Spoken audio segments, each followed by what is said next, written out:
I'll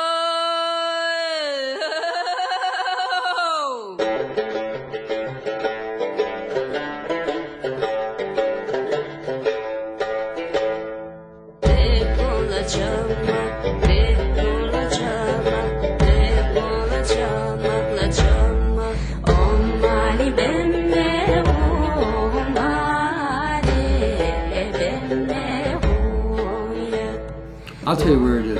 You know, people say this is the middle of nowhere. This is not the middle of nowhere. This is the edge of nowhere. When I got here, there were no roads. There was no electricity. There was no telephone.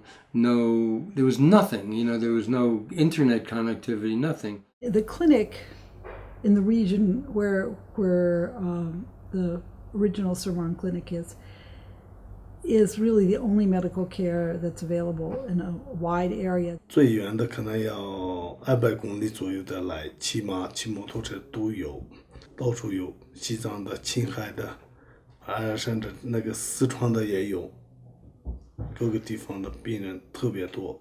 The clinic became a kind of field of dreams for us. That we built it and then they came, as Kevin Costner said.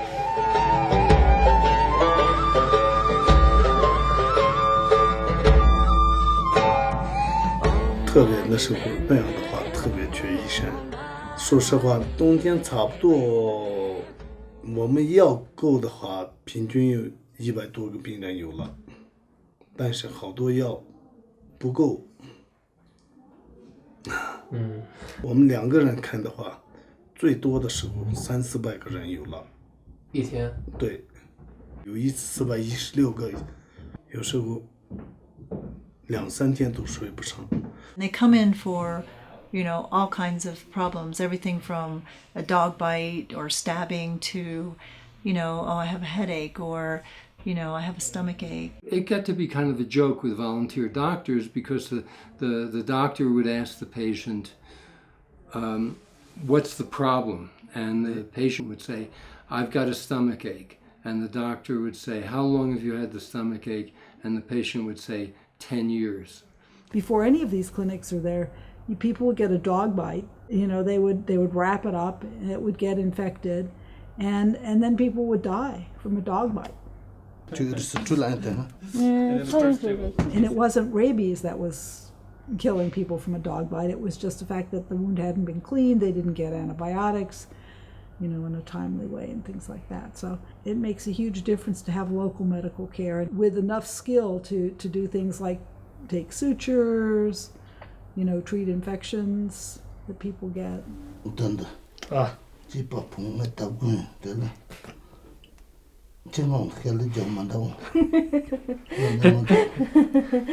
我是就本地的，就这个苏蒙地区长大的。以前的话，说实话，特别这些医疗方面，这些地方交通也不便，尤其是到了冬天就没法。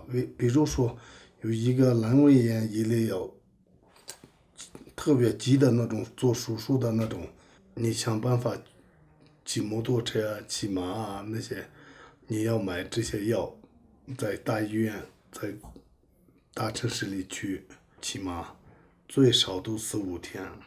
开车得要走1天1夜，因为路非常不好。没得办法，这些地方有些死了。There are two issues, and it's not a question at this point of affordability. It's a question of access to the care and the quality of the care itself. So those are two things that we bring. We're putting a high quality clinic in a fairly remote place. 用处非常大，因为第一是不收费，然后第二是比如说这附近最近的诊所就是这个，然后有仪器可以检查一些小病，然后我们觉得很危险，让他们去大医院，最起码他们得知道他们这个得的病是大的还是小的，所以非常有用。They don't have to think about filling out forms. They don't have to think about speaking another language. And the providers here are from this area. They're from this valley. One of the things that I'm proud of about this foundation is we trust the intelligence of these people, whether they're farmers or nomads or highly educated, and most of them not educated at all. And most of them are very, very poor, make like 1 UN, which is about 15 cents a day. And I look at these people as being a highly intelligent people for one and only one very good reason, and that is that they can survive here. And I could never do it. The first year I came to the clinic, we didn't see any women and very few children. The people who were coming in were mainly men, and they were mainly men who had one of two problems, either stomach or arthritis in their knees. There was no care for pregnant women and in the area. At a certain point, which was in 2001, Dr. Julie Carpenter asked the following question of me: how come there are no women and children in this clinic? We began a journey at that point on mother and child health. We actually started to interview the women and find out what was really happening, behind the curtain, so to speak. In the beginning, one probably out of 4 babies died within the first weeks. Women, about 1 out of 10 women were dying, and in the U.S., I think it's 1 out of 1,000 women that dies. I met with the community health workers. It was just myself, an interpreter, and them. And I said, look, there's nobody here. There's no government here. There's nobody here. There's nobody, just you and me. I said, what can we do better than what we've already done?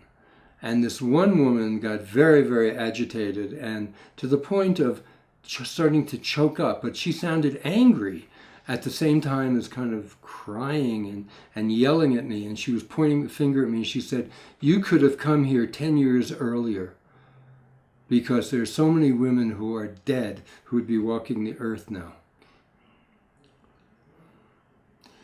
I remember children who have been babies that were brought back from the edge of death who had sepsis. Mothers who were in nomadic encampments way on top of this mountain, who were brought back in gurneys to give birth, who were afraid of hemorrhaging. There are a lot of stories like that. Non-infectious diseases like maternal mortality and infant mortality are caused by only lack of access to medical care and lack of early intervention. That when you get that problem, does it take 4 hours to see a provider, or does it take 4 minutes? And does the provider know how to treat you? And a lot of times, the mothers and babies who die, it's needless. In other words, with very little training, these deaths can be averted. The community health worker program trained about 40 women from villages as far as, I think, 10 or 20 kilometers away from the clinic in clean, sanitary birthing and basic infant resuscitation and delivering the placenta and so that women don't bleed and this sort of thing. So that program has been really successful. And the women who are trained as community health workers, many of them are not literate, but have been trained with basically verbal and pictures, to be able to manage complications. And we're trying to give them as much medical information as we can, mostly about this is something you should come and to the clinic for. These are things that you should present for and tell people to come here for. In losing your mother in childbirth in Tibet, it was a really common thing, and still is in much of the rural areas.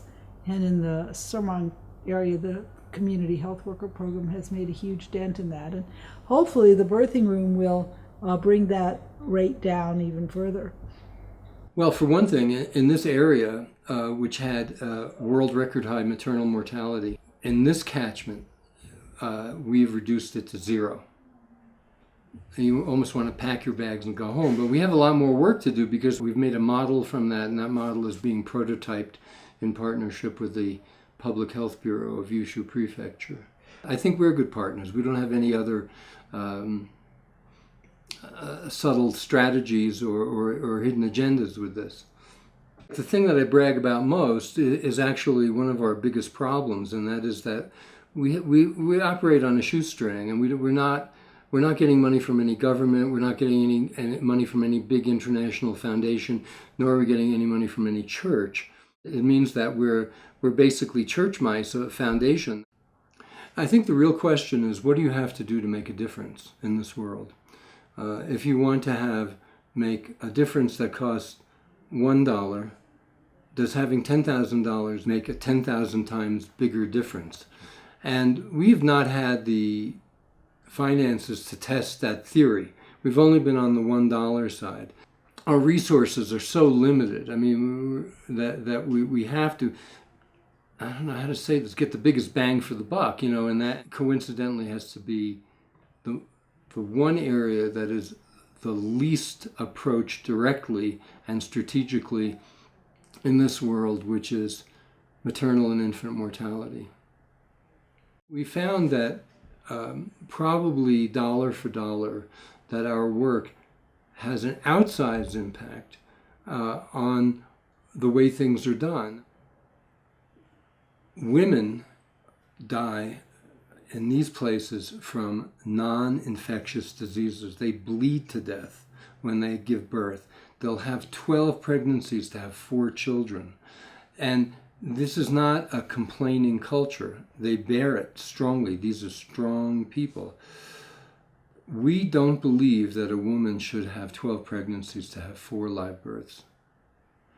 And we don't believe that a woman should give birth to babies in the bushes or in a cattle byre by herself.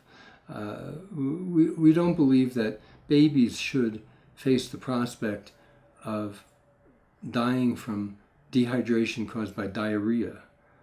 So when we bring those people in, those women and children in to the front place of our work, we are casting an implied, very, very strong vote for Tibetan culture. And that's why we say, if you want to save a culture, save a mother.